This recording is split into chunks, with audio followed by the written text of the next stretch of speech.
I could call tonight's meeting to order. Kathleen Allen. Here. James Bell. Amy Callan. Here. Brian Chetney. Tom Chapa. Here. Brandon Legault. Samuel Tripp. Here. At this time, if you would join me in the Pledge of Allegiance, and then if you would stand for a few moments in memory of Michelle Link. Today is her anniversary of passing. I pledge allegiance to the flag of the United States of America and to the republic for which it stands, one nation, under God, indivisible, with liberty and justice for all.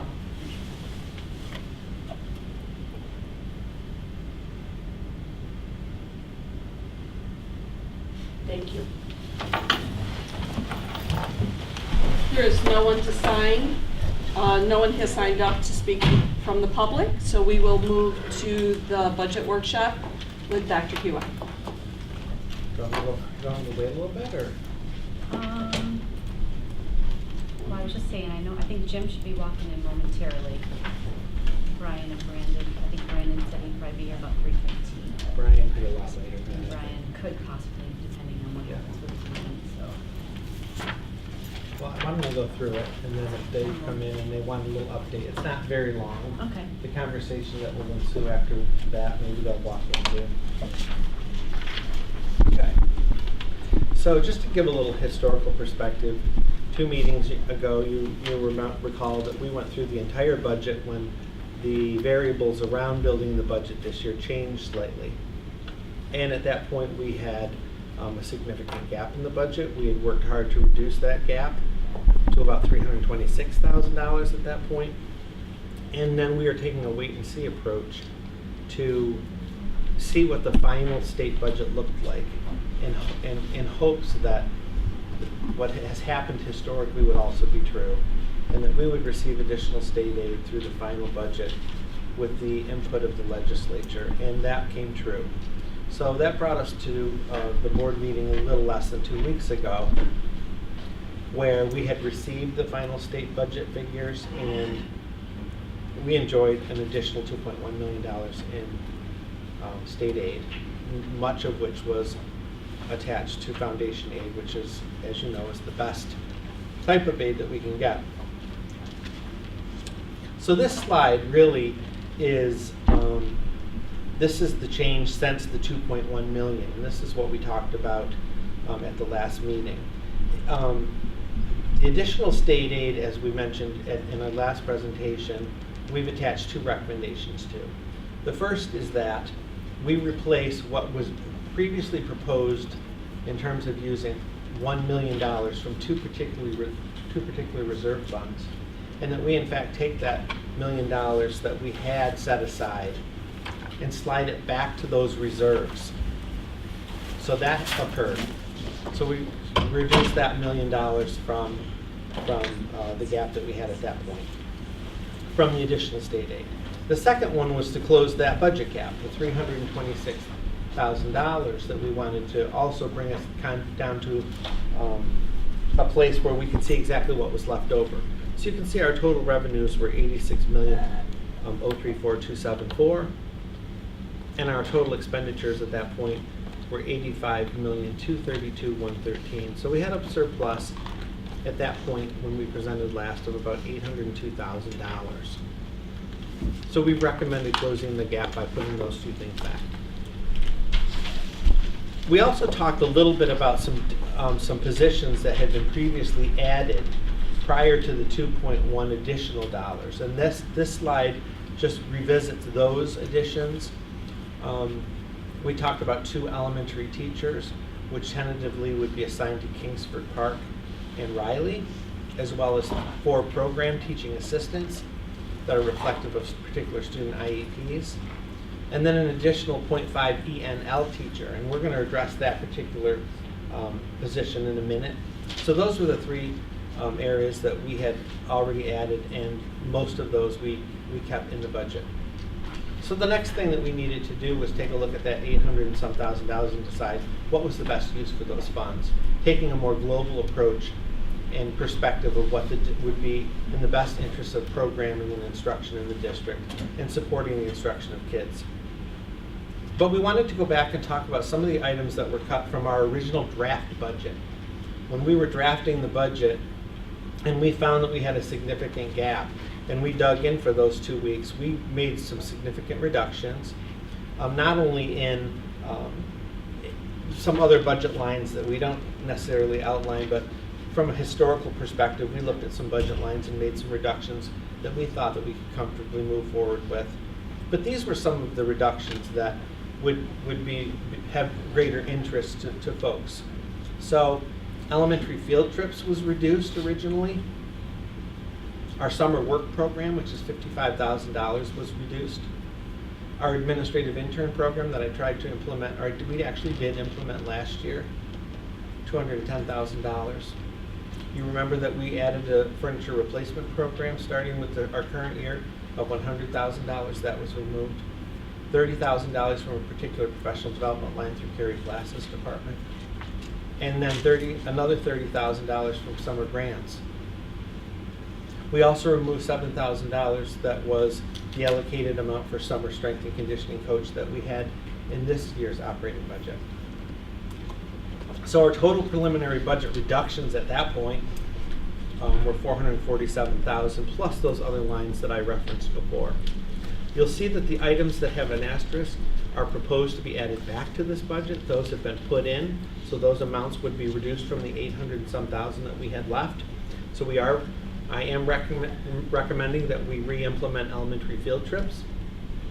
I'm recommending that we re-implement our summer work program and also the $7,000 for summer strength and conditioning.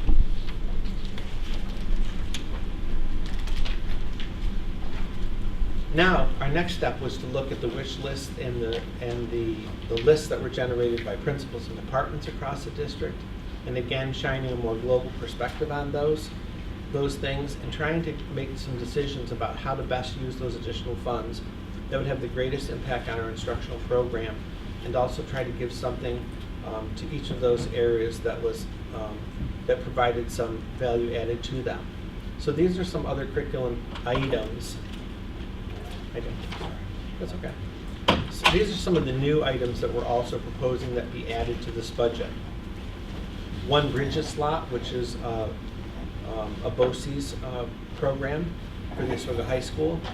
2 additional half-day care slots. That's the Robin Proud program that we talk so much about.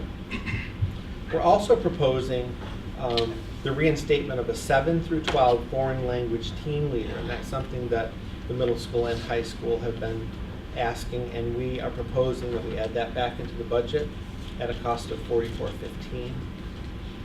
Additionally, to the Oswego Middle School, a 10-month, 5-hour typist for the counseling and attendance office. And this goes to not only need, this was a reduction that was made several years ago in the budget, but it also will help in some of their efforts around chronic absenteeism and through our accountability structure. We're also proposing, in addition, 0.5 library clerk to the Oswego Middle School. We're also proposing the creation of middle school intramurals, which is something that we've wanted to do for several years, but through the most recent budget challenges that we've had, that was not something we were able to get into the middle school budget before, and we think that will enhance the offerings that we have for kids who may not make a modified team, but still have an opportunity to play some athletic events through an intramural program with a cost of $20,000. The other recommendation for the Oswego Middle School, you can see there's a lot of middle school stuff. Some of it's attached to accountability measures, and some are just things that we're trying to add back that are either shared or unique to the middle school. One FTE literacy teacher for Oswego Middle School to enhance accountability around the ELA All Students designation. So that page would totals $212,960. Can I ask you a question? Sure, yeah, you can ask anything throughout. The Bridges slot, that's for one student? That's one additional slot, yep. How many do we have participating in that? 5. Yep. And then do we get aides back on that? Yes, So on that one and the half day? and the care program. 70% back? Yes. I think that's close to what It's we pretty had. accurate. Yeah. Could you just also go over the students who would go into each one of those programs? Because in looking at, Mr. Wallace's, wants, Mm-hmm. he asked for quite a few more than what Yeah. we're giving. Yes. So I'm just wondering what the Yep. student would be that would go into. It would be based on a priority need that would be identified by Mr. Wallace and the counselors about a student that was struggling at the Oswego High School and maybe would benefit from Academically, behaviorally, like what's Bridges the- is more behavioral. more behavior. With a lot of Mhm. social emotional supports layered in. Okay. And Yeah. CARE is more of an alternative academic program. They're very different types of kids that go into those two programs. The Bridges program is our most intense behavioral program that's offered through BOCES for this age range. And the CARE slots are more for students that might be struggling to fit in socially or into the Oswego High School and might benefit from a different alternative approach through the Robin Proud program, but may not have behavioral concerns. Does that help? Yes. Yep. So that leads us to the next slide. Additional new curriculum items. We're proposing a 0.5 reading teacher at Minetto, which brings their total to 2.5. A 0.5 reading teacher to Frederick Layton School, which brings their total to 2.5. One additional FTE PE teacher, which would be a 0.5 PE teacher assigned to KPS and a 0.5 PE teacher assigned to CER. Remember that last year we added one PE teacher to be split to our most challenging schools in need of phys ed. And we have a split PE teacher now between Fitzhugh Park and Minetto, and this would balance it out. So all elementary schools would have 1.5 PE, except for Layton, which is our smallest school, would have one FTE. Dean, how are they scheduling, how's the schedule look for a 0.5 teacher and a PE person? The scheduling, Sam, is that what you said? Yeah, how would they, what do they work, half Yeah. a day each day, or how does that work? Every other day they would report to the other school. So right now, our current split teacher spends one day at Fitzhugh, the next day at Minetto, the next day at Fitzhugh, the next day at Minetto. Okay. And those schools are able to have PE every other day. So this would ensure that every school would have PE Yes. every other day. Yeah, that's the goal, so that all four schools plus, other than Layton, would have 1.5 FTEs of PE. Our original goal was to bring them all back up to 2 FTEs in PE, but maybe next year that we can make that happen. And Layton has PE every other day as well? I'm not sure what their schedule is, but they have a smaller, I'm not sure. Carrie, do you know? No, I'm not, Jen, they have it every, Not sure. We can check and see. Yeah. No, they have it every third day, if you're asking me. Yeah. They have it every third day currently. Okay. And they have one PE teacher. They have Yes. one full-time. And the others will now have 1.5. So every other day they'll have an additional person. How, I was just gonna say, like, how would, I know it's the smallest school, but I mean, I'd like to see if we Yeah. were gonna do it for every other school, why not do it for them too? I mean, that's a school of high needs, so I think that to give those kids an extra opportunity to run around and get exercise, I think Well, we can have, that's- that. Let's go through this, and then those are the conversations we Yeah, can have right, in terms to of, come back. see what we got to deal with, because if something goes in, something comes out. Yep. So, we're proposing one special education coach / CSE chair. We're also talking about reducing, or proposing, you remember that we put in a 0.5 FTE and ENL at Layton, but after looking at the numbers and the fluctuation of the numbers, we think, and Mary Volkmer agreed today that probably the additional 0.5 ENL teacher wasn't necessary, but we are instead proposing that we add a full 1.0 FTE reading teacher to Kingsford Park. Because some of those students have dual need, they may qualify for ENL, but they also may qualify for AIS intervention. So that would bring Fitzhugh Park to 4 reading teachers, Kingsford Park to 3 reading teachers, Riley School to 3, and Minetto to 2.5, and Layton to 2.5. Okay, 3. Who's the? Minetto and FLS. 30 and Layton's 2.5. Yeah, I wrote in my notes 2.5. That's Also what they. 3. That's what they current have. It were currently 3, have. 3, 35, so only one. Mhm. So everybody would have whole numbers now, and nobody would be traveling. ENL is the new ESL. Yes, ENL is the new ESL. Additionally, some new curriculum items. Oh, I'm sorry. Oh, and the last line illustrates the benefits associated with all the FTEs that we talked about above. So a total benefits package for those reading, PE, coach, and ENL folks is $125,538. Could you just explain the special education coach? Yes, a special education coach would work with special education teachers and push into classrooms to manage behaviors and to help teachers who either were in integrated classrooms. Carrie, you can jump in if you'd like. It's also have a split, or Heidi, it also would have a split perspective right now. Lisa Marie Carter is the chair of our CSE, but that's not required under regulation.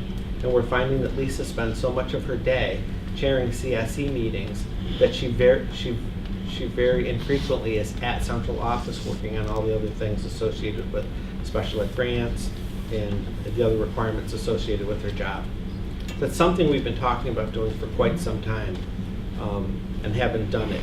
And in the past, when we had an assistant director of special programs, that made it much easier.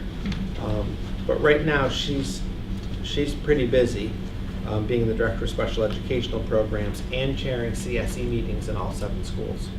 Would that individual be assigned one day in each building, each of the elementary schools, or would it be an as-needed basis?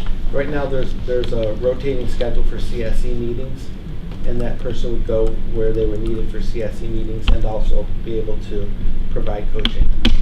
We currently already have one That's the behavioral coaching, coach. it's the coaching part that I want, Right, 'cause that it's- I'm addressing. Is the coaching part going to be an as-needed at a building, or will they be assigned I think a that. building each day? Well, go ahead. So right now, we have a referral program in place for our current behavior coach. So if there's a student behavioral issue that needs some extra eyes, it tends to go through their building level intervention committee. And then if they make the determination that they'd like the behavior coach to come and observe, work with the teacher, problem solve with the school psychologist, they submit a referral request through Lisa's office, and then she works with our behavior coach to send her out and schedule her time in different buildings. So there's a process in place to, The different buildings can request it. So each building has their own structure for how they review. There isn't behavior anything issues. set, it's each, It's usually an ESPIT team of some sort, or there's a child study team or an academic intervention team. And so they might decide, we've tried these 3 or 4 interventions with this one particular student, but maybe we need some additional, just people to observe and bring their expertise to the situation. so it's the teacher to the committee to the referral to Lisa's office, and then she works on scheduling our behavior coach so when that she they get finds around. time from our meetings. Yeah. Right. To get her out. It's a lot of steps there, but we're trying to cut out some of the middleman, if you will, and free up some of Lisa's time so that she can be more present at different events where she needs more time to be there. So I just have a quick question. So by this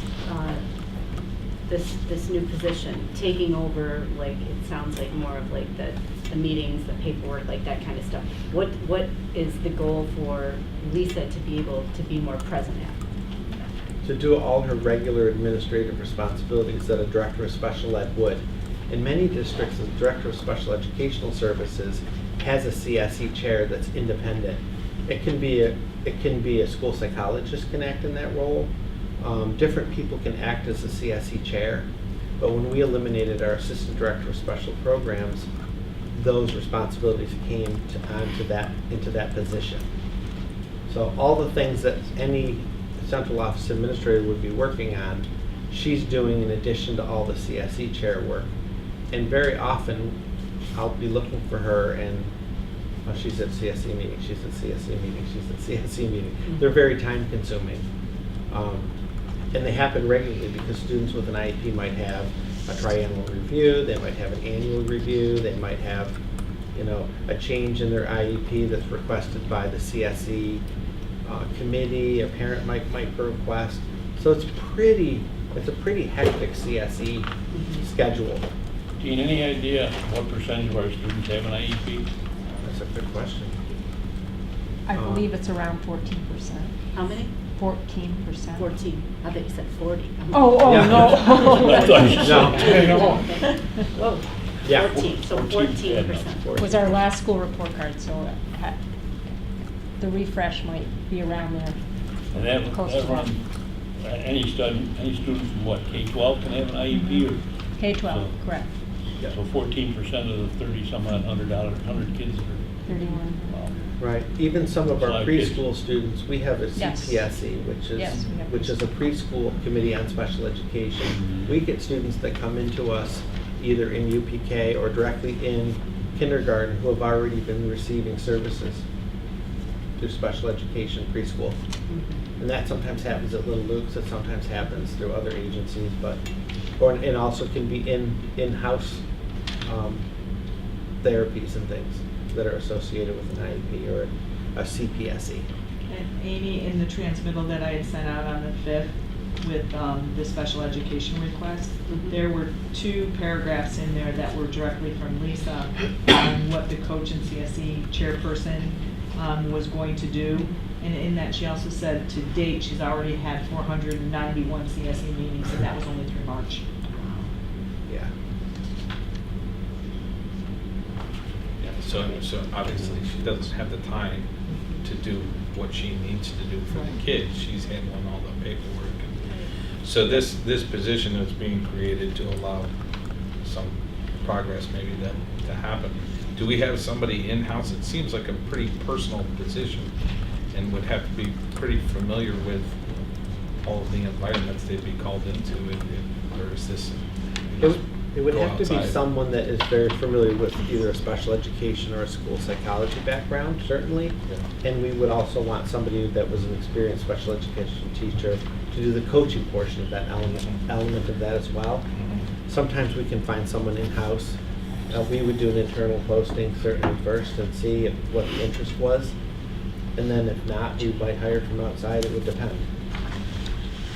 Yeah, I was kind of wondering the same thing, like what the credentials would be for a person to, if this person is just gonna, I'm not saying just be at the Yeah. meetings, but what Right. would the credentials be for someone to have that position? Right. Oh, is that what, I'm sorry, I was thinking that this position was meant to go into the field. I thought that the director would still handle the meeting portion. Oh, I'm sorry. This is So to I got sit it and chair backwards the then. meetings, which are really collaboratively run, but you have to have a chair. Yeah. It could be anybody with a special education background. I got you. It could be a Okay. school counselor, it could be a school psychologist. Yeah. A very experienced special ed teacher could even do this work. Yeah. And there's always I think some benefit from having someone inside that understands, that knows the kids and maybe has some perspective into our district, but I think it's more important that they understand the process of special education meetings. And that might be somebody from outside. If we hired somebody from internal, what that would create is a special education counseling or psych opening. Yeah, it'll create a Yeah. role somewhere else, but maybe Yeah, a less, I don't want to say, yeah, a less dominant role in right, what we're doing. yeah. Ready? Yeah. Okay. The next are new curriculum items associated with other departments. Music equipment. We originally had a desire, quite frankly, we could probably spend $1 million to upgrade our district-owned large music equipment for our music department in terms of pianos, string bass instruments, large percussion instruments, mallet instruments, things like that that have not been replaced for a very long time. And we think it's important to dedicate some money. There was a request for $50,000 for the replacement of music equipment, and we're proposing the use of $25,000 for the replacement of music equipment. Next goes to arts and ed. There was a request for $20,000 in additional funding for arts and ed, and we're making a recommendation for the dedication of $10,000 to enhance our arts and ed program. That brings programs into the schools. Sometimes they're around art. You see circuses and things that come into schools. A whole host of other things around art and music that are enrichment programs that come into the schools. And we're proposing an increase of $10,000. Next goes to technology. $35,000 for the replacement of cameras and an NVR replacement, which is something that operates behind the scenes, makes things happen. For our security For our security cameras, according to Jamie. He says it's necessary. And then we've made other reductions to budget lines in facilities, but we're making a recommendation for the replacement of the dump truck. You remember in our very first budget presentation, I think we made a recommendation for several pieces of large equipment. But Dave has indicated that the replacement of the dump truck would be the most important critical piece if you were to prioritize, and so that has a cost of $49,000. So the subtotal for that page is $119,000. So this breaks it down. This slide, the salaries and benefits associated with the positions that we've suggested moving back from literacy to PE to instructional coaching.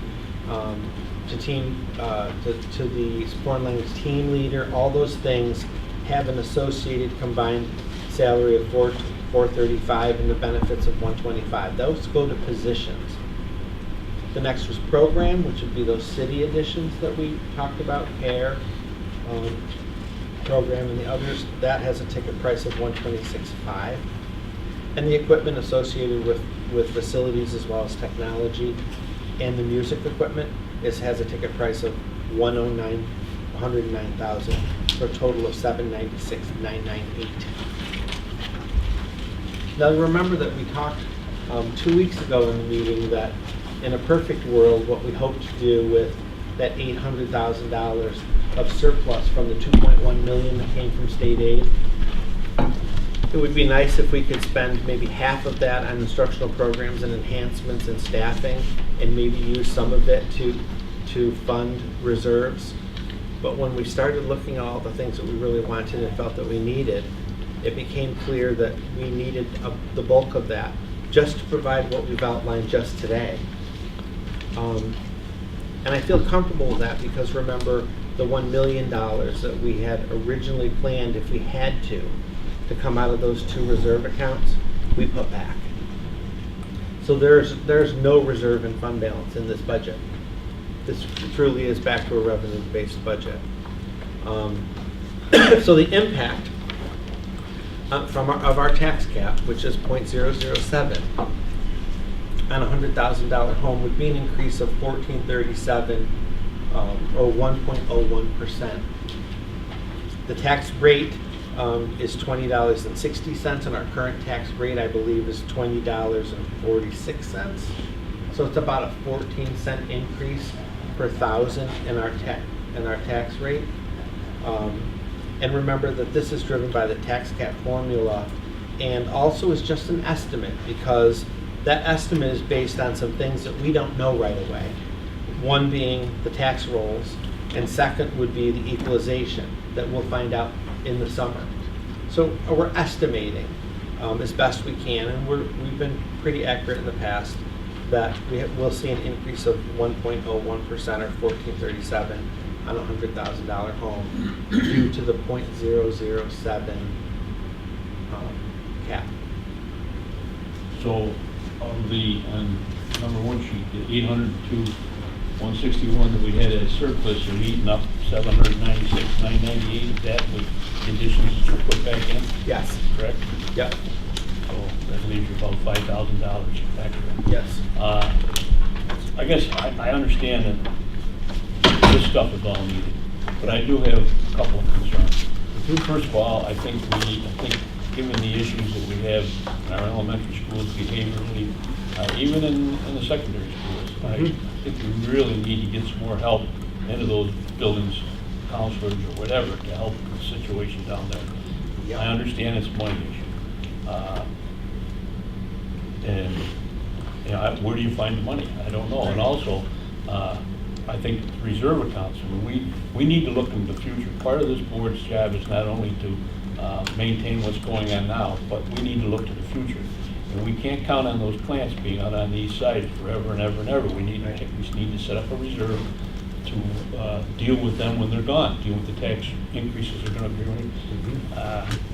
I don't know. Well, Luke, I agree with you, Sam, and I think I'll go to the nuclear reserve first. As you know, the board established a nuclear reserve. We have a nuclear reserve that has $0 in it. You can't contribute to the nuclear reserve if you're in a de-escalating pilot arrangement. So right now, we can't, is that right, Nancy? That's correct. We can't contribute to our nuclear reserve as long as our pilot arrangement with 1 and 2 are de-escalating structure. So that's one of the most critical pieces when we start negotiating the pilot in the fall, is that we create a stable or increasing pilot structure payment so that we can start to fund our nuclear reserve. So the key there is the decreasing. Yes. Okay. If it hadn't been arranged to be a decreasing, then we would have been able to. That's contribute. correct. Okay. All right. Would the nuclear reserve be the same account that we would use for down the road when the plant's closed? It'd be the same, so it wouldn't need two different nuclear Right. accounts. We'd be establishing a nuclear reserve account so that to offset the local share in the event, or the eventuality that we lose 1 and 2. Or that their negotiations that are coming Right. would put them in a lesser contributing position, right? Right. So that's what that reserve fund is for. Like if we found a Right. gap because of, they used to pay 10 cents on the dollar, now they're only paying 5 cents on the dollar, Yeah. then we are allowed to use that money for that gap. We are. There have been years that we did have escalating pilots, but that money was not used to put into the reserve. So for example, if you had $1 million pilot and you know it's going to go up $500,000, you can take that whole $500,000 and put it into a nuclear stabilization reserve. Me personally, knowing that we're going into negotiations again and knowing that 9 Mile 1 is going to go offline in less than 10 years, that's where we would see that money come in. So I would not suggest it looking at it in terms of your year-to-year gap, but keep funding it for the eventuality when 9 Mile 1 does fall offline. I don't think we could possibly put enough money in there. It's a very difficult position. Yeah. Mexico has a nuclear reserve with a lot of money in it. They never had a de-escalating pilot, and they were putting money into their nuclear They've reserve been doing it for years. for many, many years. Time. Yeah. But for the last 5 years, although we'd established the reserve, we couldn't fund it. We weren't in a financial position to fund it then anyways, but even if we had wanted to, we wouldn't be able to do that. Right. So, yeah.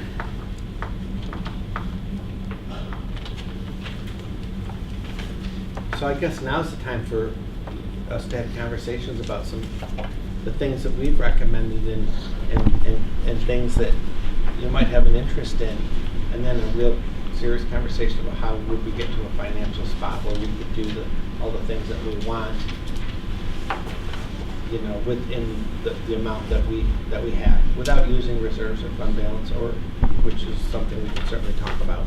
But right now, that $1 million is back. Has been pushed back. Did you say that the 2 elementary teachers, did George pick buildings for them, or? Yeah, there's a specific need for one at Riley and one at Kingsford. Yeah. Is those selections due to enrollment, or? Remember the, I'm Pockets sure of- the one was that I brought up at the one meeting in KPS where Mary has those 2 third-grade classes that are like. 26, so. Yeah. So going into Correct. 4th grade, that would reduce those. Is that one of them? Karen? Correct, that is. Yeah, and And the the other oth- one is it? It's at Riley, and it's due to, currently, we're using federal funds to make 4 classrooms, and we need to take the federal fund away and put it back in general, so she can move that teacher around, because the need will be up to the 6th grade, and I'm only allowed to federally fund it in the primary grades. It's a low enrollment grant that we can only apply in the primary. Right. So KPS and Riley. KPS and Riley, yeah.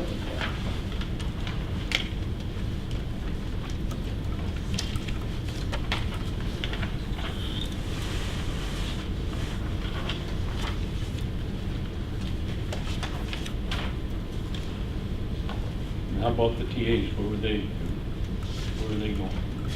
The TAs are driven by IEPs, I'm not exactly We sure. don't know yet, Sam, because these are for preschool students who are going into kindergarten that need teaching assistance. So we don't know where they're going to land yet. So they would be working with special needs students with IEPs? Yeah. Yeah.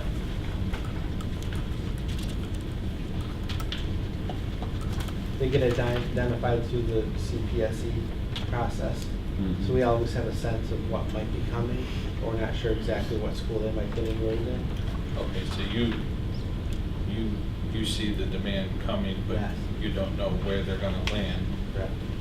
And how do you generate that information? Because we have a committee on primary special education, similar to the CSE.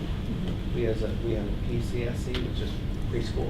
Yeah, So we keep a track on those preschool kids that are coming with high, either special education needs or maybe have some multiple disability.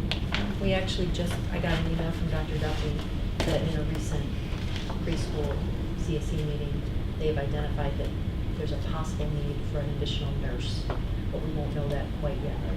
But he's just putting it on our radar that there Saying, might be hey, a need maybe. for a kindergartner incoming, and we'll need a one-to-one nurse. Yeah. So we try to do the best we can to keep an eye on who might be coming, but it's sometimes very difficult. And you see it multiple times when we make transfers because we may have a child who has to go to a residential. And we didn't see it coming, and sometimes they even move into us with that designation, and they become ours. right. And that can be You don't 100,000. know, yeah, right, you don't know, maybe they're coming from Beeville. Right, exactly. You don't know. And so you have to plan and have enough money sitting in those particular special education lines to be able to pay those required fees should those students move in.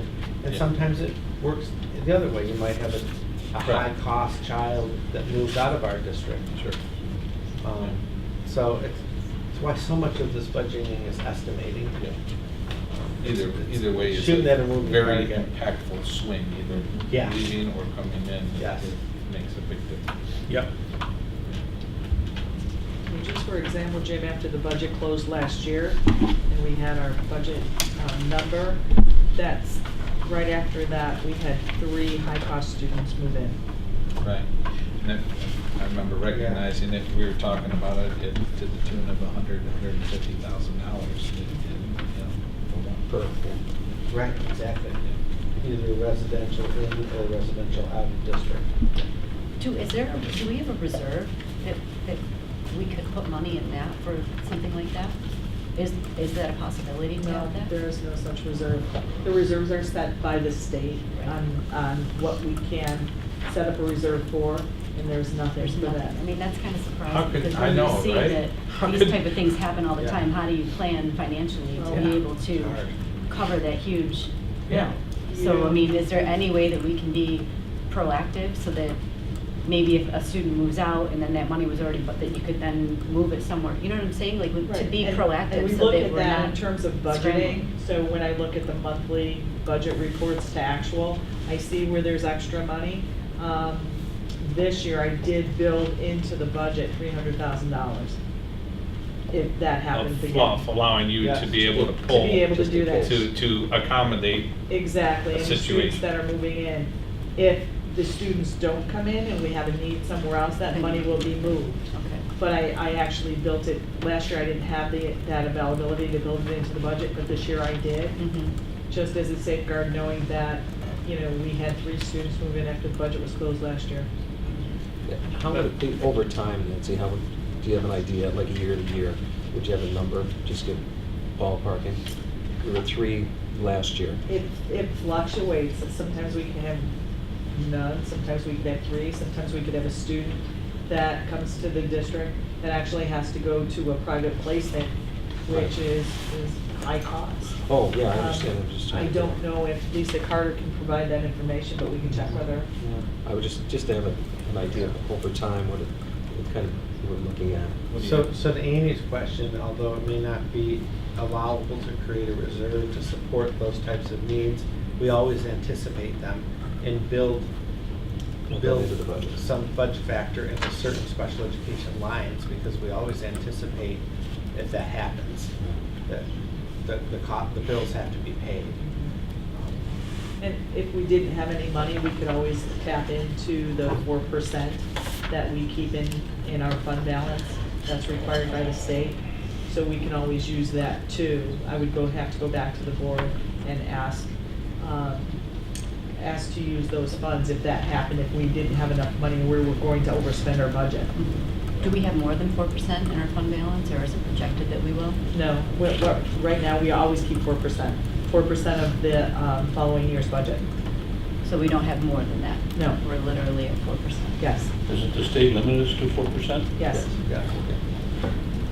Some school districts have over the 4% in their budget, or in their fund balance, and the state does slap their hands, and then they explain that, Yeah, they well, might we- have some unforeseen costs coming up. Right. But We- we've we always did had it. ours at 4%. We did it, we made the choice to do it. Yeah. Because it made good sense to us, as opposed to locking up money into spaces that we couldn't. So, Right. yeah.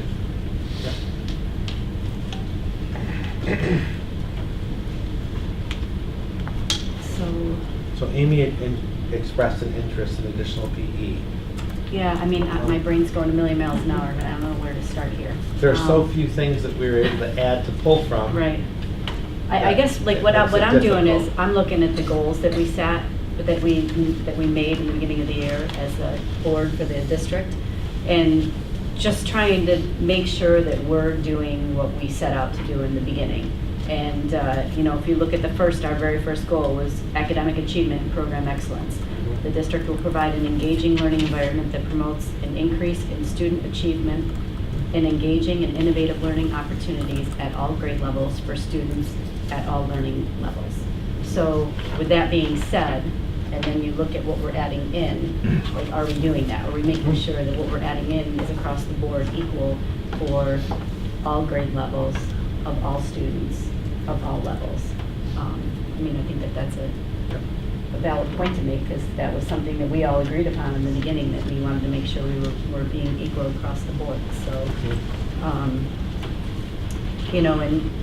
and you can see from all my papers here, it's like when you're looking at the wish list from all of the different directors and the different principals, it's a lot of information to take in and then be like, okay, are we doing our due diligence and making sure that it is equal, and we are helping as many students as we possibly can with the choices that we're Yeah. making. If you break it down that way, we did break it down that way. It's probably in my notes over there. I don't have it on my slide, but if you go through the first few slides, you see some support around elementary education, 2 elementary teachers that would reduce class size at elementary. You see elementary PE that goes to the elementary program. Teaching assistants could be K through 12. We're not sure how that will be. Elementary field trips we think are important because there are so few extra opportunities in the elementary program. They have student council and field trips. That's like all they've got. So that goes to support them. But then when you flip to the next page, that's where you see enhancements to Oswego Middle School and High School. Bridges and care slots, foreign language team leaders that the principals feel pretty strongly do enhance the quality of planning and delivery instruction for a foreign language. Library clerk to enhance literacy, middle school intramurals to enhance all students, to supplement what we have to offer in athletics for middle school, and also literacy at the middle school level. So you see elementary, middle, and high. And then to the next page, you go to our district literacy initiative and the county literacy initiative with a lot of enhancements to reading intervention, and then also physical education.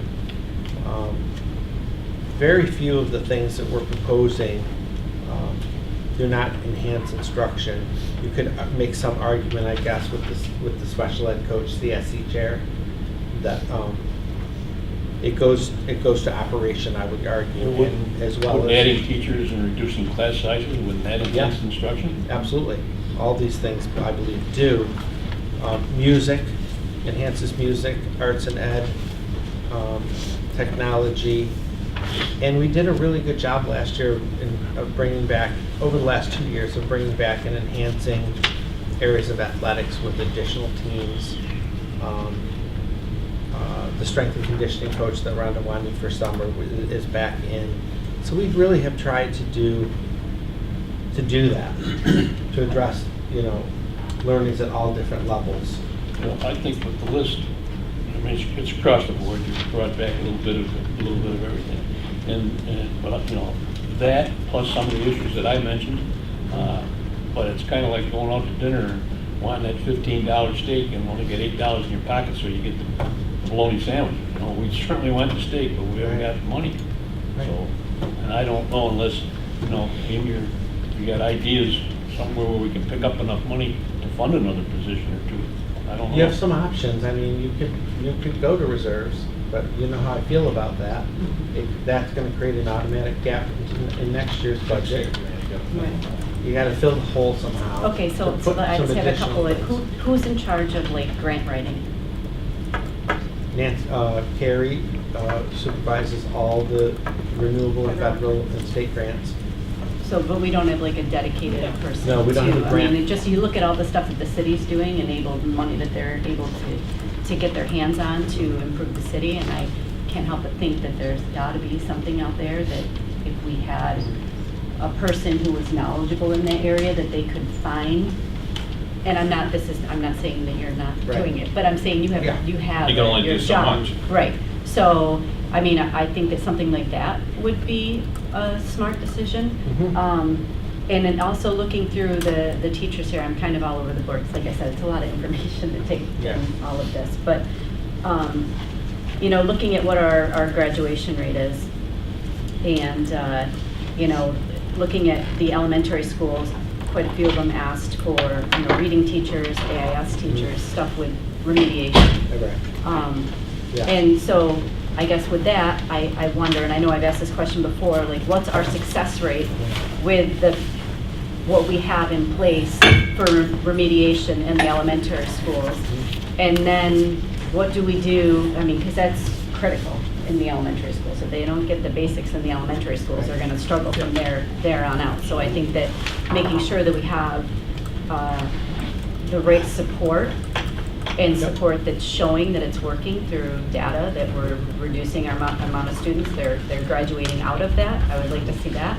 And then, I don't know, maybe because Mr. Wallace or Carrie from the high school, as far as with the kids in high school who are struggling, would something like, I know in Mexico that they have learning labs, they call them, so that if a student is not doing well in English, say, that there's certain time periods from the day where if they had a study hall, they could go and sit with English teachers. Or they also have, if a student is failing 2 classes, they don't have the option of going to study hall. They have to go to the learning lab so that they have one-on-one help with teachers from every. So I don't know if there is a financial cost to that, or if that's something that we can do. But again, I just can't help but go back to our goals and what we say we want to do and what we are doing or not doing. So I mean, I don't know, Carrie, would something like that be, Well, I don't believe we would have the staff to accommodate something like that. I know we did have a position with Mr. Noun at one point, and he helped students out with math, and I think it was a great program, and it would be fabulous if we had maybe, you know, certified teachers who could assist with that. I know we also had a writing center at one point that English teachers staffed, and kids went to get their writing assistance, and it kind of sort of got some AIS help in that regard as well. I, without a doubt, know that we are bare bones and are going to have a hard time this year with our current numbers.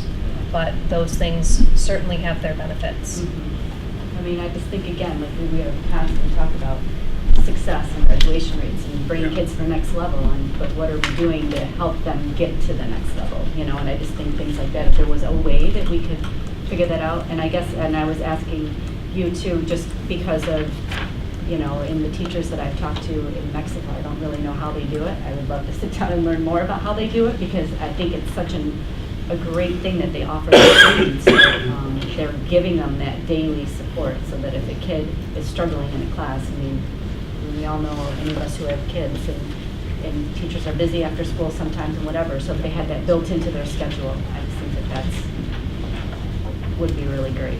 And I can certainly reach out. I actually have a county meeting after this, and I can talk to people at Mexico, because I think maybe if we could do something, that's great. So certainly something to think about. Yeah, okay. But I mean, I don't know what you guys think. But class size numbers are important too. yeah, yeah. And I love the idea they do there of that, you know, if they're failing 2 or more classes, like, and they have a study hall, they can't go to their study hall. Like, they have to go to the learning lab. It's just like, it's a great way to support our students. Yeah, right, it just takes some leadership and a position Yeah. to do that, to recognize it, to follow through with it. We had, as Carrie mentioned, a writing center that was staffed by ELA certified folks. And then either through attrition in, I want to say it was 14, 15, we had that retirement. Then the reductions in the 15, 16 budget. That was when we weren't able to staff it anymore with our section numbers. Right. Okay. Would love to have additional help with those types of things. Again, it's just a matter of finding the money to make sure that we have the staff there.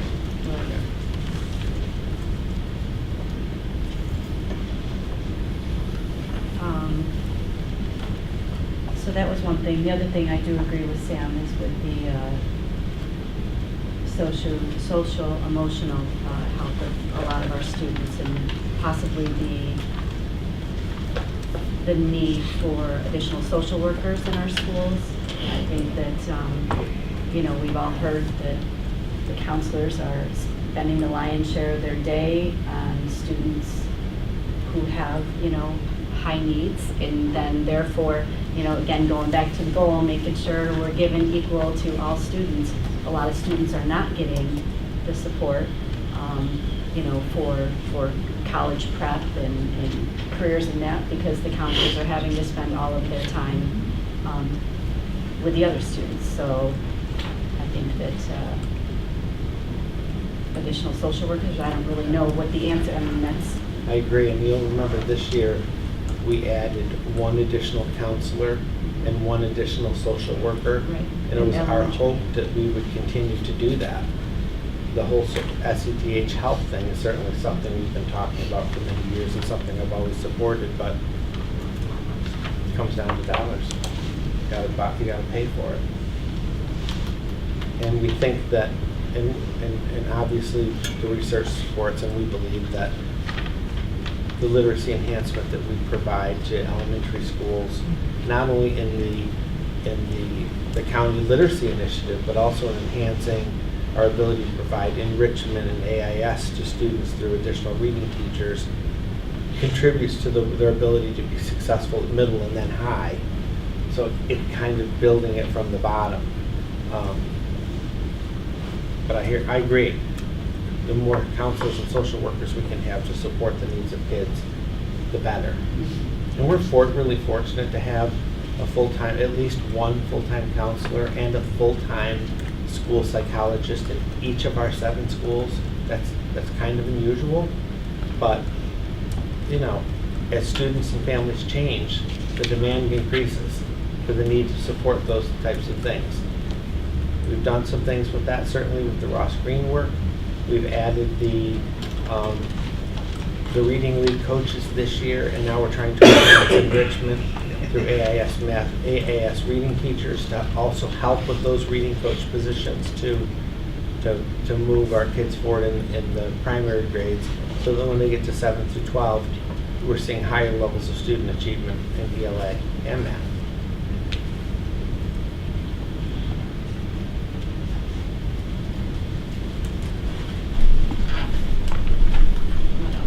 So do you feel the resource allocation fits into the overall plan in terms of how you see it, and we're putting enough of that allocation in that area? Well, yeah, we wanted more additional social emotional developmental support. Mhm. We wanted certainly more money spent on some other areas that we outlined where the ask was a certain amount, and we felt that we could allocate this, always with that $800,000 target in our brain. Counselors and social workers were something that I really hoped to enhance more. Physical education was something we wanted to enhance more. And we tried to strike a balance across different grade levels with our focus on equity from grade level to grade level, and also going to our literacy initiative. And Pulling money out of enhancing the coaches too. Pulling money out of the reserve to fund balance to implement a couple more positions, how does that affect the bottom line? Well, it's just a dangerous practice. Small this year, but I understand. Because if we were to take, let's for example say we wanted to take $100,000 from the ERS reserve, which is one of the reserves we proposed tapping. That $100,000 artificially balances our budget in order to create those positions, and we know next year that we have a $100,000 gap right out of the gate. Mhm. And so it becomes unsustainable because we don't have a crystal ball about what the state aid might look like next year, or how our tax cap may change. I mean, there's been some proposal for a standardized tax cap that we might benefit from in the future.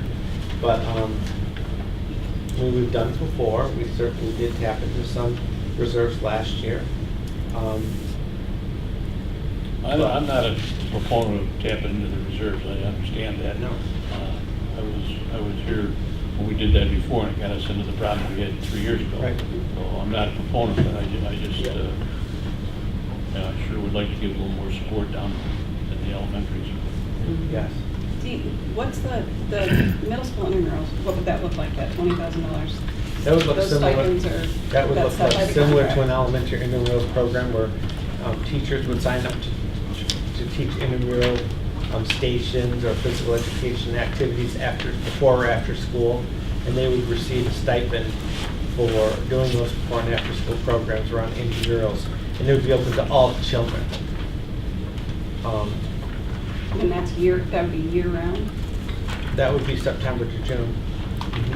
Okay, I It's a mean, school year program. Would it include transportation, or parents, like elementary schools, would have to get their students to there and back? Nancy? It does not include transportation. Okay. Yeah. Now- that 20,000, would that be to cover, you just said morning and afternoon? We haven't decided what the structure would look like. You would pick one, or where the need is. Mary Beth would structure a Wherever. plan how I to got you. apply that best and to get the most bang for her buck and enhance the greatest number of children to do it.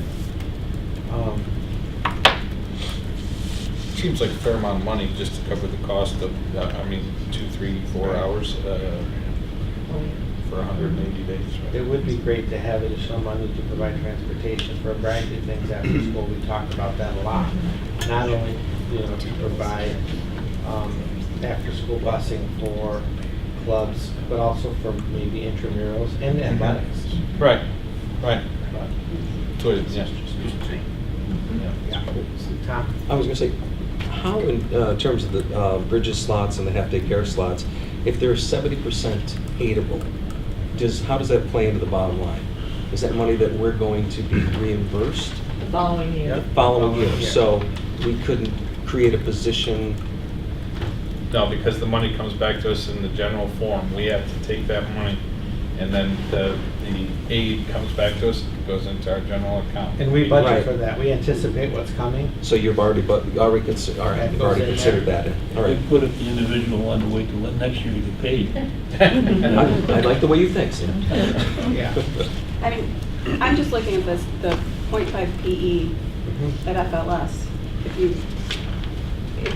you take some of these that you put back in, and you take 10% off field trips, the things that you put back in, 10% summer workers, some of those things that you already put in that you can't play around with, I mean, like the summer conditioning coach, that's a salary, so you wouldn't be able to. Right.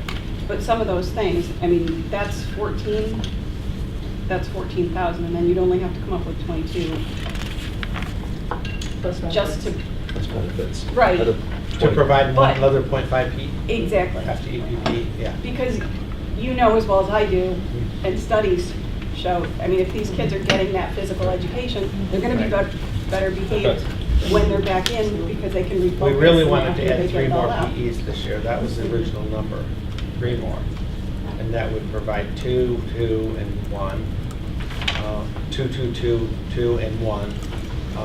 It just kept coming down to numbers. So how can we provide equity? Well, we had 1.5, 1.5, and then 1, 1. And we thought, well, let's at least go to 1.5, 1.5 in all 4 schools. And then have Layton, which is a smaller enrollment, have 1. But they're still Yeah. only getting PE every 3 days. Yep. Well, it's not only the smaller enrollment, I think it goes to behavior too. Yes. It goes to the discipline issue. Yeah. And if those kids are, Yeah. engaged, they may be I agree. a little more quiet in class. Exactly. Mhm. So I'm trying to find the money, at least to find another half-time PE position at Layton. Okay. Kind of going along the same thing with the intramurals, and Rhonda's request was a sports bus for modified student athletes to increase participation opportunities. Yep. Is that something that's, I mean, it says that Tom was looking in to see if it was aidable. Is that anything that was looked into? Yes, and it is not aidable. It's not aidable? So what would the cost be for something like that? I'm just saying, maybe in lieu of Yeah. the intramurals offering transportation, which would increase participation in sports. So I think that's the key.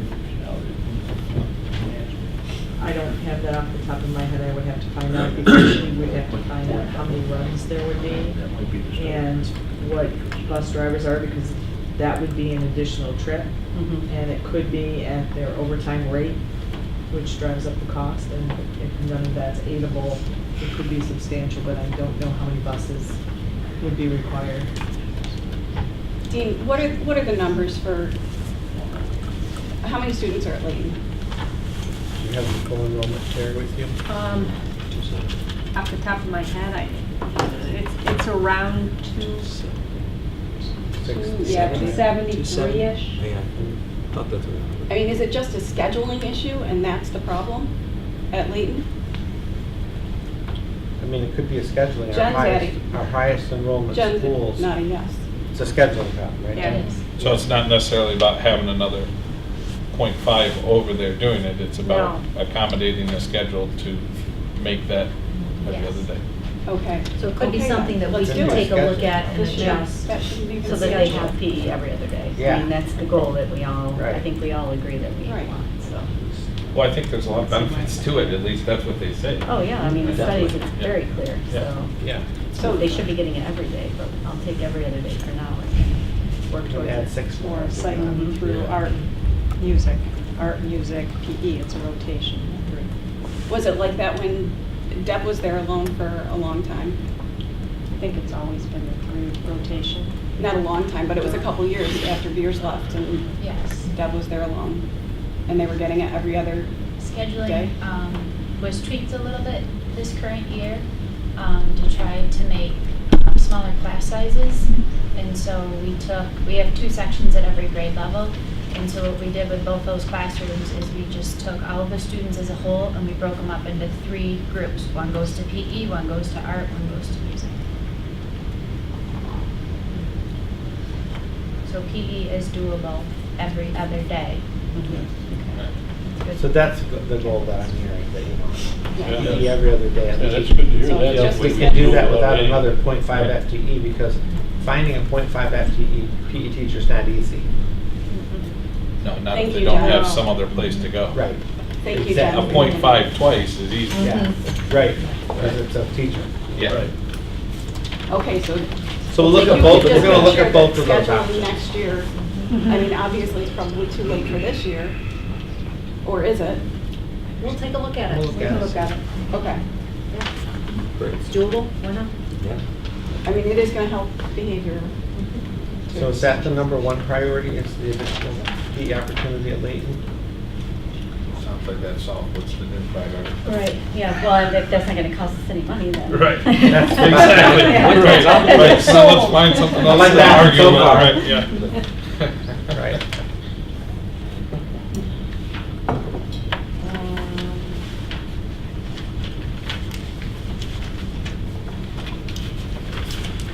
Music replacement on instruments. Yes. It's happened, is it the first time in a long time, or do we have Yes. a recurring?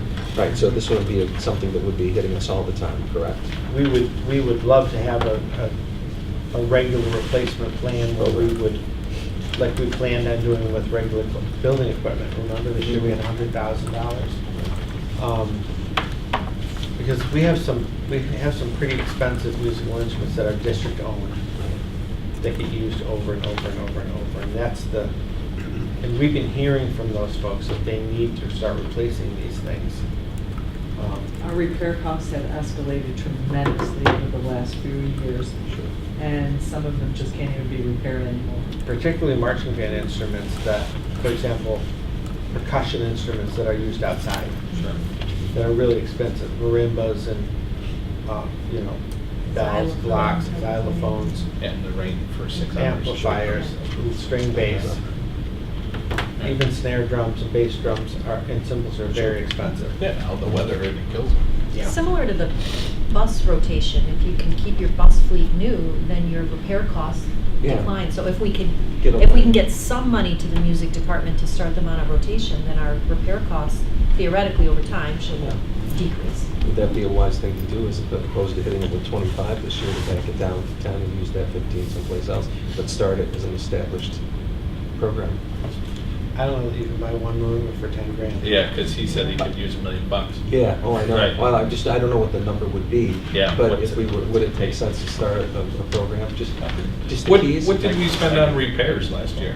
I don't have that figure, but I can give it to Yeah. you. He had really. Just You can answer that? Brad, we got a music guy here. So so Tom, I used to do bids for North Syracuse for instruments, Mm-hmm. and you're looking at a marimba could be $5,000 just for the marimba. Tuba's 5,000, bass could be anywhere from $5,000 to $7,000 to $8,000. You can get things on, and the more, if you have a decent amount of money, you can make it more.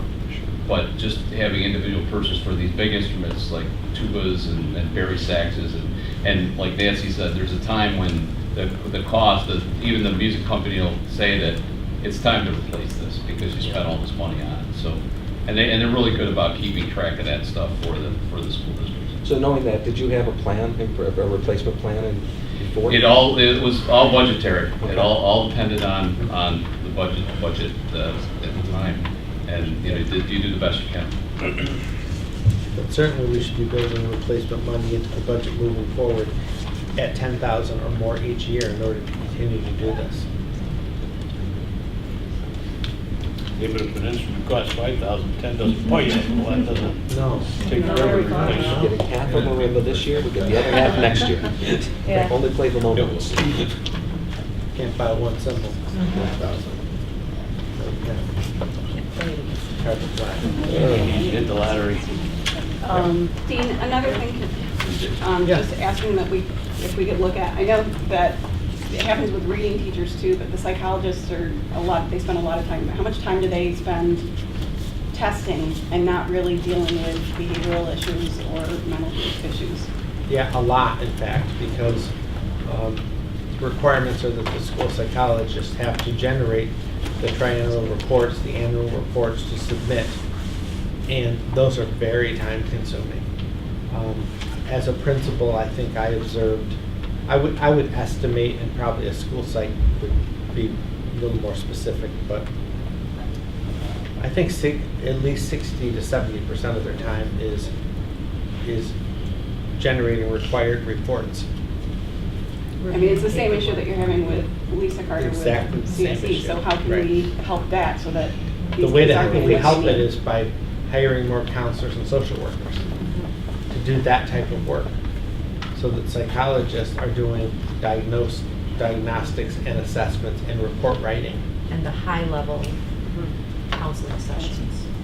Yeah, the most critical counseling sessions would be done by the psych. So in the past year, we've had social worker and counsel and psychologists in every building. So is that working out, that you're seeing the benefits from it and what you expect? We've always or not had, quite? always, for decades, we've had a full-time psychologist in all 7 schools, 2 at Oswego High School. Mhm.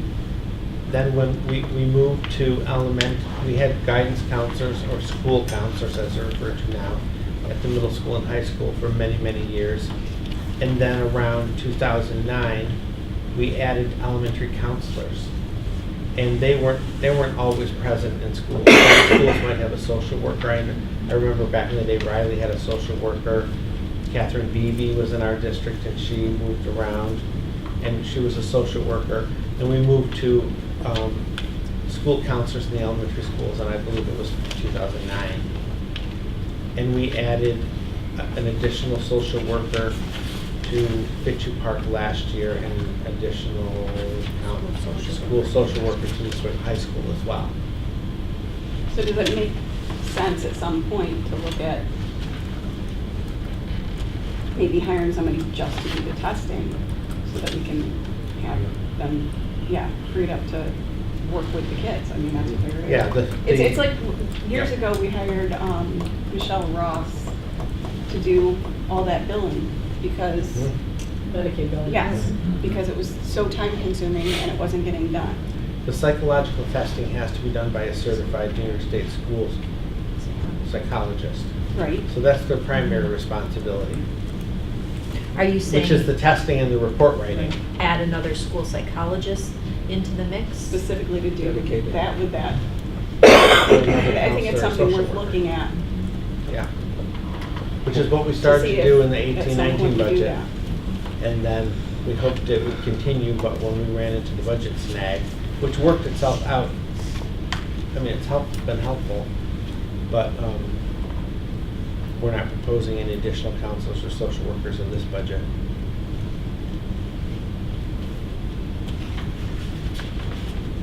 Because of money.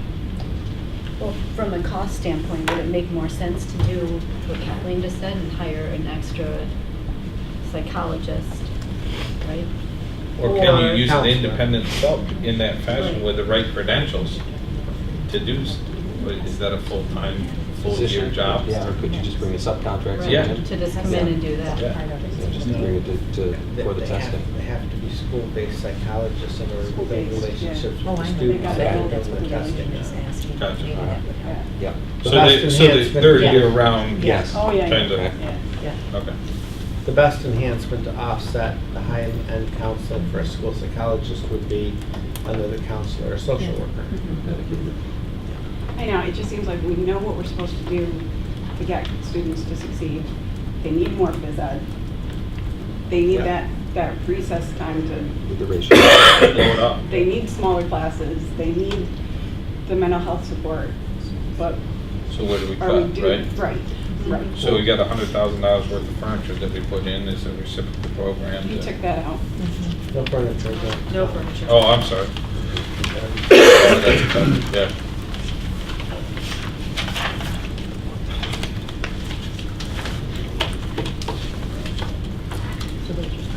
Yeah, that's what I'm saying. What's the summer workers, is that the kids who paint the inside of the, Painting, buildings and grounds, landscaping, that kind of stuff.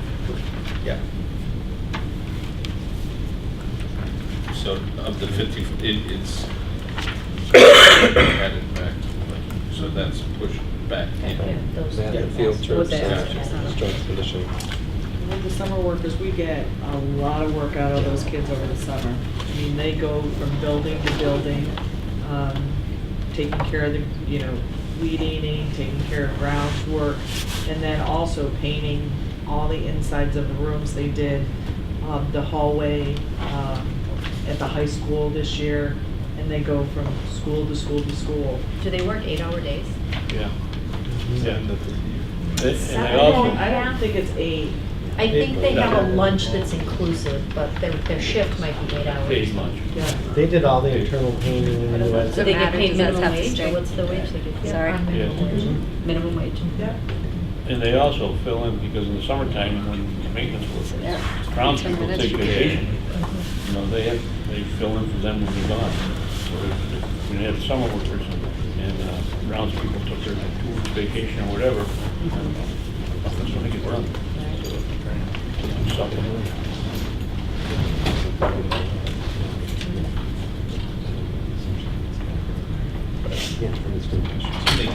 So I had a question about the Yeah, dump how truck. many kids is it with, Okay. for the summer workers? For the summer workers?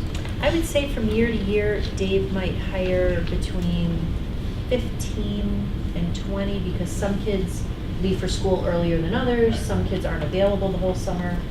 So on any given day, they might have two crews of 7 or 8 kids working in different buildings, and they kind of move them around. Some are doing buildings and grounds work, some are doing the painting and the cleaning and the moving of the furniture. How do they apply for the job? There's an application that gets posted in our counseling office and over in the warehouse. Okay, so it's our students. Our kids. There are students that tend to apply. We advertise it locally. We send it out through junior grades. Usually the counselors put it on their page. Mhm. It's kind of hard because we like to advertise it widely, but we really can only hire 15 kids, let's say. Right. Okay. Oh, they Sorry, I just want to get off, cover that, close that. We'll move on to the next. Yeah. So the dump truck, I think you had a conversation earlier about it, but is it, we don't have one? Is the one we have not good? Is it, how often is it used? The dump truck that we have is a 2004 Ford F-350 dump truck, which is no longer repairable. We pulled that out of the budget anyhow. No. No, We came put back this, in. we put this one in. There were Yeah, 'cause several he that had we the pulled dump out truck there. and And a 3 couple pickups others. or Yeah. whatever, Yeah. yeah. Box, yeah. Things And we that asked him what would be are your aging out. priority, and he thought second dump truck. Yeah, so he had 4 or 5 trucks in there, and then Yeah. then they were all gone. Yeah. And then we have, Yeah, he said out of That all they of came them, back with he them. could really use the dump truck. It's used to haul a lot of stuff that they have, and that was his top priority. And all of our vehicles are usually serviced by our transportation department. And if they're saying it can't be repaired, sometimes we send them out, and this one has outlived its useful life. Typically, do they purchase those after the budget passes, or? If it's approved, then we will put in a PO and they'll purchase it after the budget is passed. Do you have to purchase it from a certain place? This No, one you is can under state. Actually, we're piggybacking off of an Onondaga County bid. yeah. You say The that- state bid's way cheaper. I mean, Yeah. that truck to me, what was it, 49? 49, If yeah. you or I go buy it, it's 60 grand. Okay. Easy. And I know on one of the previous requests he had, something was used as well. This is a new with the This state is bid. new. Yeah. State bid, yeah, so it This is is a savings in that respect. So Nancy, did you say the present one is a 2004? Yeah, so 15 years. I was just looking at it as, you're looking for Yep. Looking for a spot. what to provide the kids, and, Right. we're looking at that counselor position, and,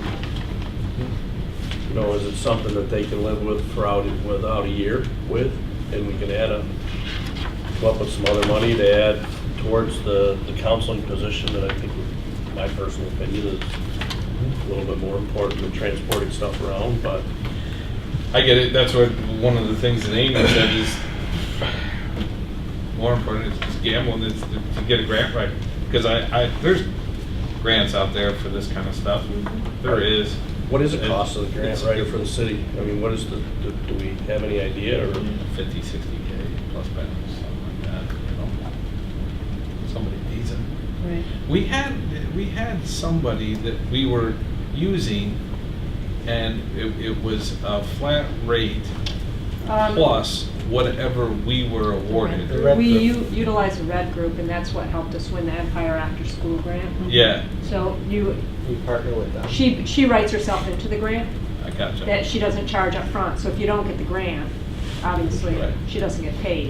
Right. But then she does write herself in, so we've been paying her for that Empire After School grant. So is there, I mean, not that I don't know But- this for sure, is there grants out there that can help us with stuff like this, or? Well, I'm certain that there is, and it may not fit the exact criteria of this truck that we want or whatever, but there's equipment and for security, camera, music. There's people who, that's what they do, that's all that they do, they know how to do it. Right. And they're good, they know where to look, they know how to get that kind of stuff. But, you So know, is Yeah. it, but I don't know. Right, yeah. I can't tell you that they can go I get mean- us a dump truck, a tuba, some bass drums, and some cameras, right? I can't- Not the Design, iPhone. yeah. None of that helps I this can't- budget. Right, you know. No. And the other part of grants is that, you know, That once somebody you has get to it, manage 'em. you have to manage it, and then you might not get it in the next year, they're not sustainable. Right. Yeah. So it's those kind of things that we have to be conscious of. I just worked with TST BOCES that has a grant writing service for a records management grant. And that grant was written in February, and I won't know until June. So there's also a timing issue Sure. of, you know, when you find out. So if we had anything in the budget, it would all have to be pending on the receipt of the grant. And sometimes those are hard to budget for. Well, they are. If you write enough of them, they're coming every month. Right. Right? You just gotta That's find the the right deal. person. I mean, That's the deal. That's, and And there's people out there that are really good at it and get millions and millions and millions of dollars for, And when you, and to your point, I mean, I know they're not sustainable, but you know how long your grant is going to be. And then while you're in the process of doing it, you're like, does this work for us? Is this something? And then you can build into the budget in the future, like, Yeah. to be able to sustain it. But at least it's something that, yeah, well, you get flexible too, like you're having to be flexible now, right? Mhm. Now, we can't set aside money for how our enrollment looks for special needs, right? We can't, we don't have anything there, but you have to be creative, you have to be flexible, you have to be intuitive and try and plan for that in a different way. It's the same thing, if you get the grant, then you can, you know, you look this way, we save over here, you move this over here, you call it equipment, you call it safety, you call it whatever, to get under the guise of the grant, then that's what you know, it's the same thing, There was some conversation at City BOCES about bringing in a grant writer that we could buy into through a coaster. They didn't do that, but I think that there probably are other larger BOCES that have grant writers that we could do a cross-contract with, perhaps. We can reach out to Chris and ask him what those other, whether it's, you know, if there's an opening one opportunity BOCES, at if that. there's an opportunity through a coaster to get into some grant writing services. I guess we just don't know unless we, Unless we look into you it. could be leaving a lot of money on the table, or none. That's a Right. roll of dice. Well, they We all did have write a grant grants too and writer do that kind of stuff, but if for 2 years. they got other stuff Yeah. too. Director of Grants and Partnerships. That is also the other part of the grant. Once you win the grant, then you have to have somebody manage the money and manage Somebody's got to all- administer what you Yeah. did. Full-time Correct. grant. Send the Yeah. reports It in, has the money become a, spent. I know, yeah. yep. I know.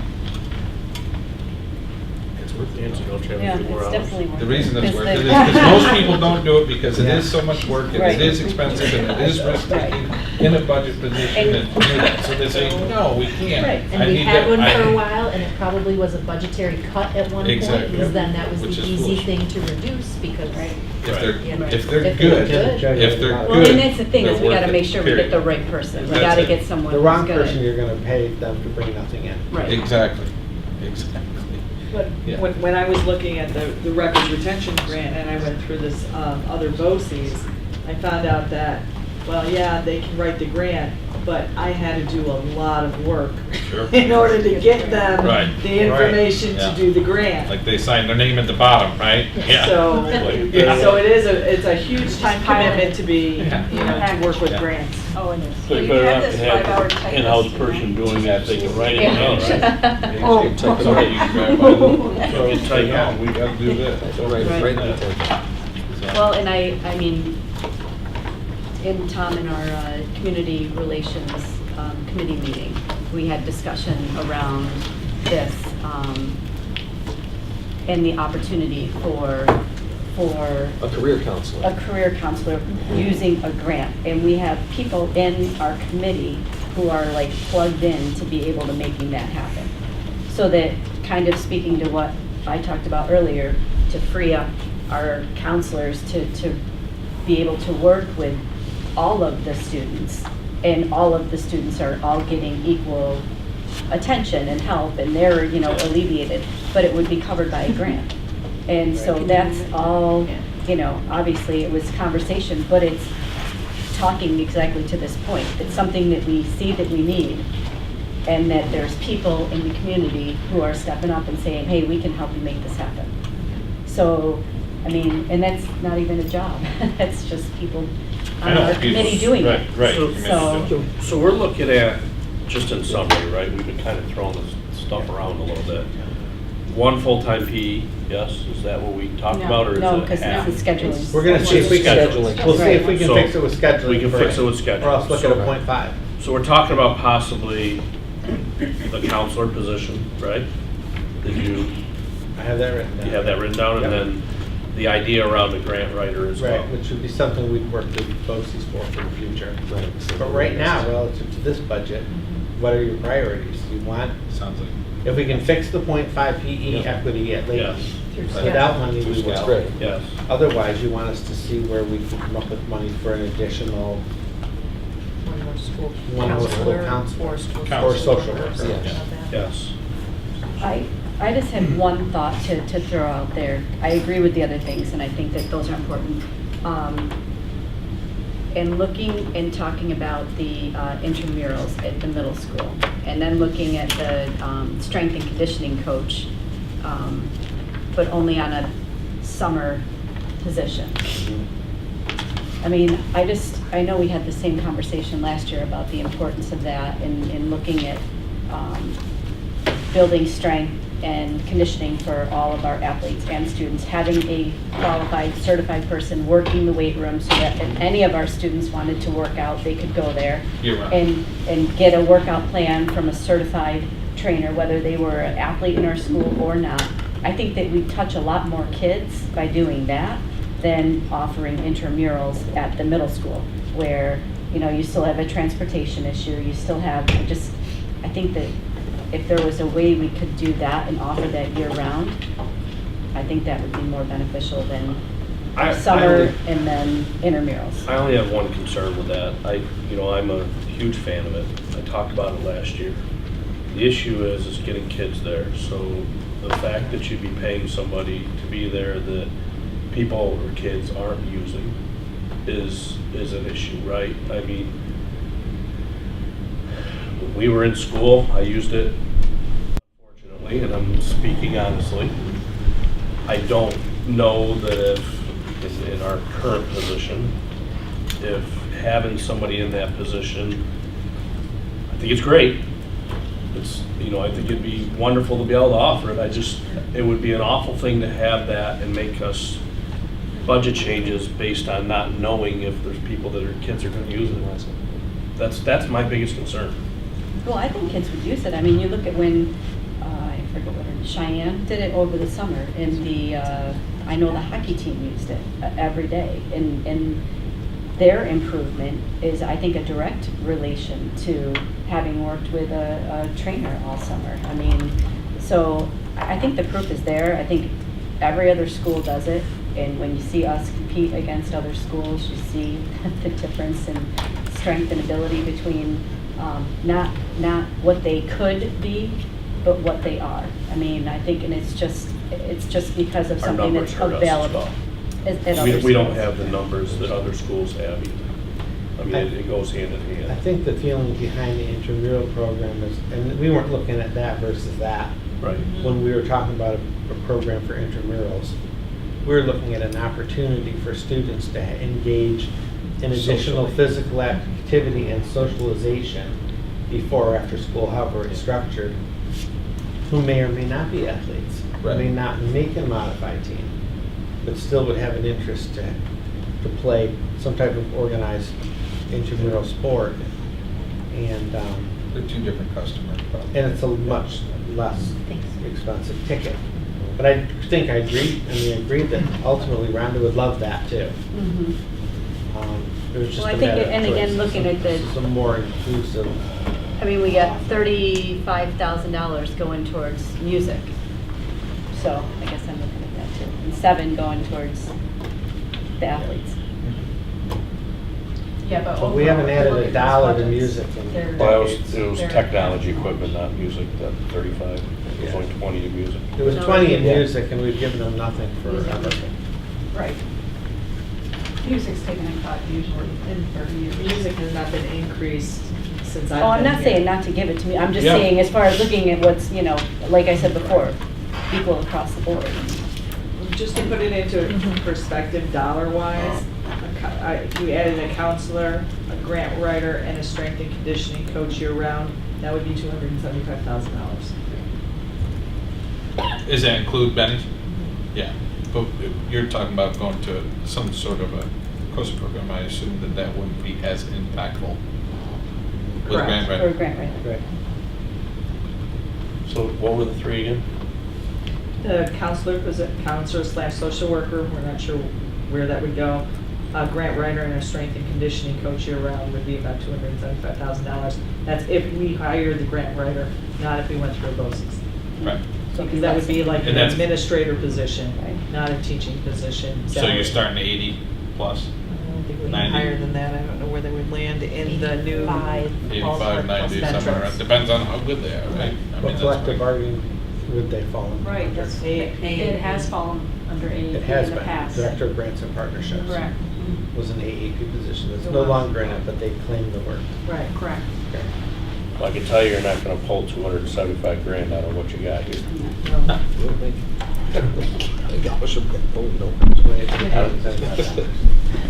No. So I don't.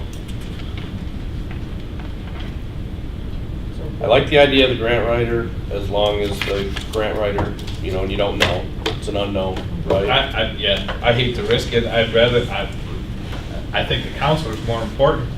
I agree. It's more beneficial and that we hit them at the younger age. Hopefully, it helps us coming up through. If there's a way to subcontract some sort of grant, so that Right. we're not assuming all of the, exactly, Right, that works. right, without absorbing Sure. all the benefits that we'd have to pay for, then I think that is absolutely something that we need to look into. And if I were to risk rank those, it'd be the counselor be number one, it'd be the grant writer would be 3 or 2 or 3, but the phys ed thing, I don't disagree, I just don't. I'd rather have a larger swath than be that specific with it, with the allocation. I like, You know? I like being able to provide a child somewhere to be able to go and. I from think a we can psychology fix standpoint. the PE problem through scheduling. Yep. Based on what Jen said. So that would be a zero cost fix. Right. We can investigate a cross contract for a grant writer, but that's not gonna solve the problem today. But if you're looking to generate an additional position, it sounds like a counselor is what you want. I'm Right. looking, yeah. Yes. Yeah, Or the social counselor. Or Just- Yeah, we hire them interchangeably. So next year, what I would, what you work into it next year is the full-time position for the strength and conditioning next year. You're not there this year, we're not there this year. Nope. We're lucky we're at where we're at now. If we can get the counselor position out of this year, that's the first thing that goes on next year's, and then we see how the grant writer thing goes, if we can contract that out this year. If that doesn't work, then that's a position that we can consider next year as well. So we'll focus this in the next day. Tomorrow. I.e. We're gonna tomorrow. look at where we think that we can, Nancy's having a stroke. I am. Where we can generate the few bucks that are left over from the 100, Right. and how to come up with the cost to support another counselor or social worker. I mean, which is what we all want in the first place. That cost is gonna be there year after year, but if you're looking for to get by this year, it's probably I push think the dump truck cost. There might be some Yes. budget surplus. 49 Well, grand. we don't know what that number is. Yeah, that's what I was asking before. That cost's gonna Yeah. occur Always. This year? trying to pull out It's 100 gonna be grand. tighter this year, but maybe. It is, it's, we've had a lot of high-cost Truck. claims, or high-cost, Look through it this year. I'm sorry, high-cost claims that have pierced the stop loss. And, We were kind of due, weren't we? we We had were a doing- really yeah, good we run. were Yeah. we We had a did really good good run. and good and good and We had some bad. high So what, cost but what Yeah. was our surplus last year? And the year before, I mean, weren't we? 2 over- million, Yeah, I I don't was gonna remember say. off the Yeah, I top of think my we head. were 2 million, close to 2 two, million, two. like right around. This year, we're trending, not including the million from the sale of the Ed Center, $700,000 ahead, and that's gonna be in your report. Yeah. So We were maybe almost that's two, where we I think find we were it. like So two. We ought to be and a able to quarter find last that. Yeah, I year. would Maybe think. because- So once we identify where we find it, Actual we'll ones. send Yeah. it, we'll send an email Now it's transmittal out as soon as we know. Right.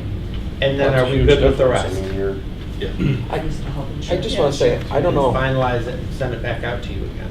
I think we are, but I'm going to go to what Sam was saying as well, and how do we get to the point of being able to address our nuclear fund?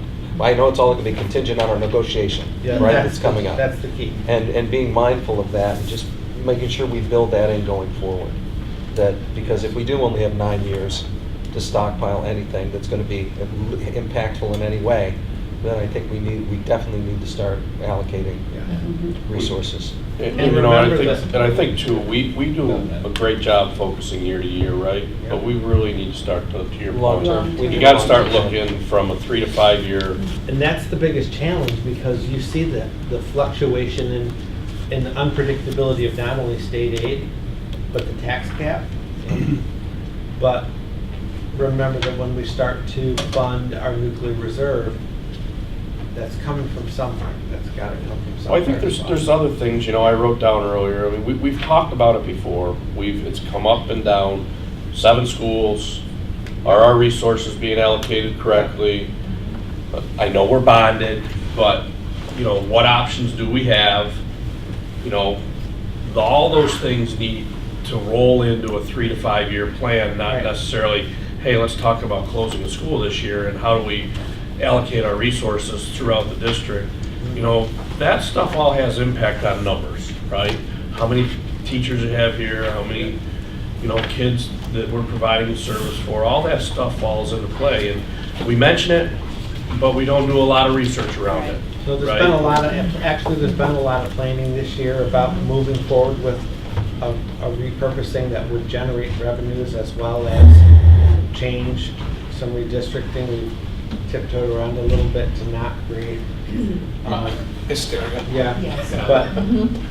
and we had 2 meetings with City about the probability or the possibility of leasing space that would generate revenue in addition to all that. But building the BOCES budget landed right in the middle of the promotion of the capital project. And as soon as that was over and we had our final meeting with City, they'd committed those classrooms to other spaces. But we're on tap to further those discussions this summer for the following year. So I think that's important. It is. It has, yeah. Strategically. It is. Because when you start to look at some of the other, and we have this year, right? We've Yeah. looked at other school districts, Yeah. how many buildings they're supporting, the numbers that are surrounded, the budgets that surround those numbers. Yeah. You know, we're on paper look a little out of whack, Yep. right? Just on paper. So Yeah. you have to start planning towards that. And if you guys are doing that in the background, Yeah. that's Yeah, we looked at some of the fantastic. numbers as well. If we did repurpose the school, we even looked at if the students were moved out to other schools, we wouldn't have to keep most of our staff. There would only be some attrition in some administrative clerical positions. But you still have to maintain the buildings, you still have to do that. So in terms of staffing, unless you have attrition, you're not gonna lose a lot of staffing, so that's not gonna save you a lot of money. No, but it turns You would into a lose some. revenue You stream would lose as some. opposed That's to. But we're Yeah. generating a revenue Offset. stream. Yeah. That's the Right, key. but Right. it'll generate a revenue stream, but it'll also, it doesn't, some of these positions that we're putting up there, you're not asking for positions now, because you're using the positions that, from where that school was, and you're repurposing them throughout the district. You're right. You're Right. right. Like for a phys ed position, you might have. Because our three highest down. cost are our people. Right. That's Right, true. that's the highest cost in our 85% of your budget. budget. Absolutely. Biggest increase And it's a between fixed our cost. budget and those others that we compare ourselves to. With variation are to- salary and to- benefits. Yeah, sure. Like Increase the will costs increase, that's associated what- with yeah, decades of there's contractual collective increases, Right, right. plus we have, you know, Yeah. down It's your biggest cost. So like, just, So and you again gotta too, stop I'm the gonna go bleeding back at some to, point in time. You gotta stop the bleeding. the high school wish list, and with the bridges, 10 bridges spots, currently we have 5, we're adding 1. So if the cost of that, for us to buy a spot through BOCES is 41, right, somewhere around there? What would the cost be, because I know that there's more than 10 students who could benefit from that program? Would you say, Mr. Wallace? Mr. They're Wallace? just, Would you say the students in the high school, would they exceed, who could benefit from a alternative setting because of behavioral issues, would that exceed 10 students? Well, we keep that very close, and this is the last, this is where we've exhausted all other opportunities. No, I'm saying like in a perfect world. how many do you have now? Yeah, How many- if you could take If you all could the take ones. all of the problems, who would benefit from an alternative setting? It wouldn't necessarily have to be bridges, I'm just saying talking about changing the structure of the school. Like, what would that number look like? Would it be 10? Would it be 20? Would it be If you could take that many that students and put them contingent of kids who into are a there? position. I'm not What I gonna can hold say, you to it a all, number. Correct. it depends on the year, Right. depends on the students that come in, it depends on their needs. Right. And it we're- would move, it would fluctuate, I'm and- sure, year to year. And where we are, that estimate I gave, and once again, everything depends on budgetary situation, but it's as close to what we projected we might need. Mhm. And we also do other alternative things. We also been looking at how we're gonna restructure when freshmen come in the beginning of the year. So we can change expectations, change programs.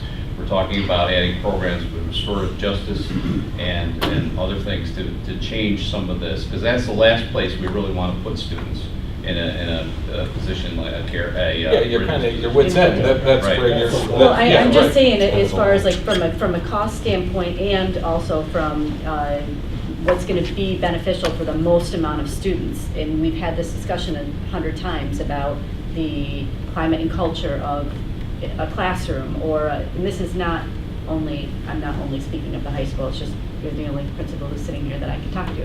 But Lucky. how much money would it be for us to have a alternative school versus buying slots to send kids to Bridges? And we've So if- talked about if that a we're lot. gonna- We're gonna change the, what Well, our school district looks like. So- Because it's When not it just gonna becomes help feasible those. for us to Right. run it. Yes. So, As so opposed these to are, a these are Exactly. great discussions that we should be having when you're putting together a 3 to 5 year plan Right. on some strategic plan that you have going on, right? Yep. Not the night before you gotta put a budget in, right? These are discussions that should have been having all year long. It should have been happening at the end of last year, and we should start these discussions going Absolutely. forward. I know we Yeah. can do that. I think going forward, we should have that. We should Yes. have that in our schedule, that we actually have budget meetings and workshops where we sit and we have these opportunities to put these ideas on the table that you guys can then take and fine tune and bring them back to us. Because I agree wholeheartedly, we need to have There's- a long range. There's some, again, we've put some great stuff out there for the public to see as far as data, right? And I think we need to start having the tough discussions, right? And the tough discussions are good discussions, there's nothing wrong with it, about how we repurpose things, how we use our buildings, how we use our staff. Those are all healthy conversations that we should be having, right? Yeah. So I think you guys have started those conversations. for the years to come. I think if you're heading down that path, I think we need to be involved in those conversations maybe a little bit more, Yep.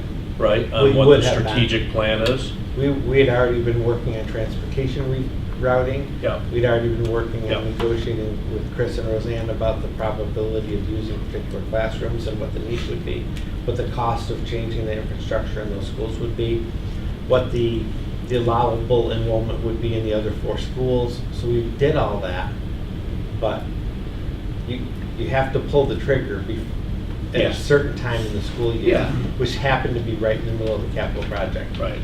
So, great discussions. happening. If those We're having things are them. happening and that's Yes. all going on, then those are great things that we would love to Right. know, right? Yeah. And be involved in, just from a transparency standpoint of view. There's such sensitive conversations But- you don't want to get. It is, but it's reality, Yeah. right? It's reality. I mean, part of our job is to be fiscally responsible, right?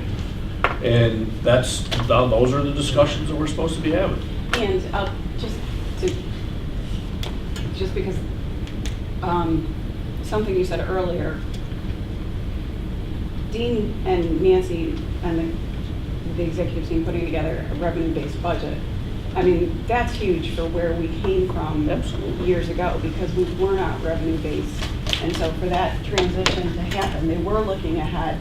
So, you know, when you initially, in 2016, we're looking at a revenue-based instead of Right. relying on our reserves heavily like we did. And Nancy, the nuclear, so our first year, the first year was 2016, we lost 5 million, 6 million. What, can you tell me just roughly what the amp down was? Because it was over 5 I years, think it correct? was, the first year was a freeze, so we didn't have to pay anything back because we were so far into the negotiations. They just included that in. So year 1, we went down, I think it was $4 million, then we went down $2 million, then we went down, I think, another million, and the last 2 years were $500,000. So 8 total. And what year? So if we start negotiations this year. Right. So the first year when we lost the 4, was that 2016? I know that was the really nasty. That was the hard year. That was the 2016. first That was a large, reduction. that Yeah, sounds that like was the the first first- largest that was the drop. largest That was one, the because hit. that's where Yeah, we used that's- $4.9 that's million what of it fund is. That was balance. the nightmare. That's In why. order to, And so we were losing that, and then the next year, you came in and did. It came in revenue 15, based. 16, which was the Right. worst budget year Yeah. in terms of the reduction in the pilot, the prohibition on using reserves and fund balance. Yeah. And that's when we started talking about repurposing buildings, a sale of a school or a building, and that's when we started aggressively moving forward with the sale of the education center, repurposing of Layton, and the associated changes at the Oswego High School. So So we're moving that way. We've been doing a lot. We're Yeah. doing a lot of Yeah. stuff. Yeah. And I compliment you folks. And the next You're doing a is the great next job. step. Yeah. So, Repurposing another building is next. absolutely. Yeah. You know, and putting a plan in place Yeah. and going about that. So, Yes. you know, like I said, just to kind of put cap on it, the counselor position. That's our priority. And Nancy, I don't know, like I said, my opinion is counselor position, dump truck. I'll take the counselor position. I'll find the money for the counselor. Thank you. You need a dump truck. There's no more duct tape You to and pull your that baby dump truck. together. She loves riding the jump truck. It just can't be repaired. I don't know what else to say. We need the dump truck. So we'll But I will we'll find the determine money. Or the something, funding. yeah. We'll send it out They tomorrow still morning. sell those little No, that's wagons, good, you you know, know, just just- raise just them three around. things that are on Good, we'll find enough people to haul it. Fix the scheduling, you can't look up here. Try to find the money for a counselor or a social worker. I know, it's a state. And start conversations with, well, I'll start with Chris and then we'll move I out to the can't other. be, like, DS is to see if there's a subcontract available for us to get into grant writing. How about just, how are we security-wise? I mean, I know that and kind of with that, when do we get the results of the survey, which I know was a lot of security. Carrie, when do we get the results of the survey? I am working on pulling the results in a user-friendly report.